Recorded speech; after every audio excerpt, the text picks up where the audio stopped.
Attach বাথরুমে কিভাবে ওযু করতে হয়? যেহেতু ওযুর শুরুতে বিসমিল্লাহ বলতে হয় আর বাথরুমের মধ্যে তো আল্লাহর নাম নেওয়া যায় না, বিসমিল্লাহ বলা যায় না, তাহলে আমরা কিভাবে অ্যাটাচ বাথরুমে ওযু করব? এই বিষয়টা কিন্তু খুবই গুরুত্বপূর্ণ। আল্লাহ রাসূল সাল্লাল্লাহু আলাইহি ওয়াসাল্লামের হাদিস থেকে আমরা এই বিষয়টাকে আজকে পরিষ্কার হবো ইনশাআল্লাহ। আমি কয়েকটা পদ্ধতি আপনাদেরকে শেখাবো, এর মধ্যে যে পদ্ধতিটা আপনাদের ভালো হয় আপনারা সেইভাবে ওযু করবেন, ইনশাআল্লাহ আপনার ওযু হয়ে যাবে। কারণ আল্লাহ রাসূল বলছেন, ইবনে মাজাহ শরীফের হাদিসের মধ্যে আসছে, যেই ব্যক্তি ওযুর শুরুতে বিসমিল্লাহ বলে না তার ওযুই হয় না।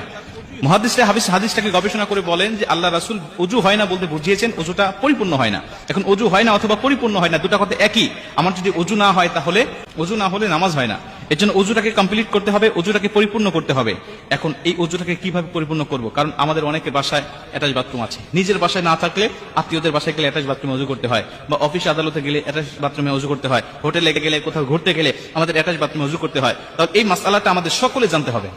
যদি আপনার এই অ্যাটাচ বাথরুমে ওযু করার বিকল্প কোনো পদ্ধতি থাকে, বাহিরে কোনো ওযু করার জায়গা যদি থাকে, টিউবওয়েল হোক আর বাহিরে কোনো ট্যাপ হোক, যদি এরকম বিকল্প কোনো পদ্ধতি আপনার আশেপাশে থাকে তাহলে আপনি সবচেয়ে উত্তম হবে বাহিরে ওযু করা।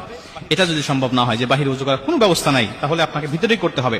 এখন ভিতরে করার আগে আরেকটা পদ্ধতি আছে, সেটা হলো যদি দেখবেন যে সাধারণত ওযুখানার পাশে বা টয়লেটের পাশে সাধারণত বাড়িতে এখন বেসিং থাকে, এই বেসিং এ আপনি বিসমিল্লাহ সহ ওযুটাকে শুরু করবেন। কারণ বেসিং এ তো আর পা ধোয়া যায় না, আপনি বিসমিল্লাহ বলে ওযুটাকে শুরু করলেন, হাত মুখ ধুলেন, আপনি মাথা মাসে করা পর্যন্ত সবকিছু করলেন, শুধু পা ধোয়াটা বাকি রেখে আপনি টয়লেটে গিয়ে পাটা ধরলেন, এটাও অনেক উত্তম হবে, এটাও আপনার জন্য অনেক ভালো হবে।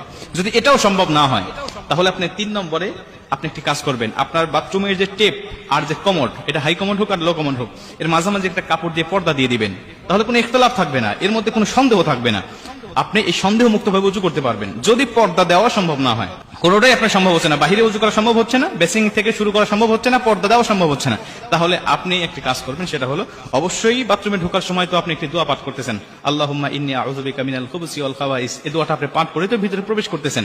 এই দোয়াটা পাঠ করার সময় অবশ্যই আল্লাহর নাম নিয়ে আপনি ঢুকেছেন। ঢোকার পরে আপনি ওযু করার সময় অবশ্যই দিলে দিলে, যেভাবে আমরা টয়লেটের মধ্যে ইস্তেগফার পাঠ করি, এটা তো পড়তে হয়, আপনারা সকলেই জানেন যে দিলে দিলে ইস্তেগফার পড়তে হয় বিভিন্ন খারাপ জিন, বিভিন্ন খবিস খান্নাসের হাত থেকে বাঁচার জন্য। ওইভাবে দিলে দিলে আপনি ওযু শুরুতে আপনি বিসমিল্লাহ পাঠ করবেন, মুখে উচ্চারণ করে নয়, দিলে দিলে। এরপরে ওযু থেকে বের হয়ে এসে, টয়লেট থেকে বের হয়ে এসে আপনি বের হওয়ার সময় দোয়া পাঠ করলেন, এবং বের হয়ে এসে ওযুর শেষে যে কালেমা শাহাদাতটা পাঠ করতে হয়, এই কালেমা শাহাদাতটা পাঠ করবেন। ইনশাআল্লাহ আশা করা যায় যে আপনার ওযুটা হয়ে যাবে। কারণ আমাদের এখন বর্তমান টয়লেটগুলোতে এত নোংরা থাকে না, পরিষ্কার থাকে। অতএব আপনি এভাবে ওযু করলে ওযুটা হয়ে যাবে ইনশাআল্লাহ। তবে মনে রাখবেন, সবচেয়ে উত্তম হবে বিকল্প কোনো ব্যবস্থা করা। যদি না থাকে তাহলে পরবর্তীতে আপনার ধাপে ধাপে যেটা আপনার জন্য সহজ হয়, এই সহজ পদ্ধতিগুলো অবলম্বন করে অবশ্যই ইবাদতগুলো করবেন। আল্লাহ পাক অবশ্যই আমাদেরকে ক্ষমা করবেন এবং আমাদের ইবাদতগুলো কবুল করবেন।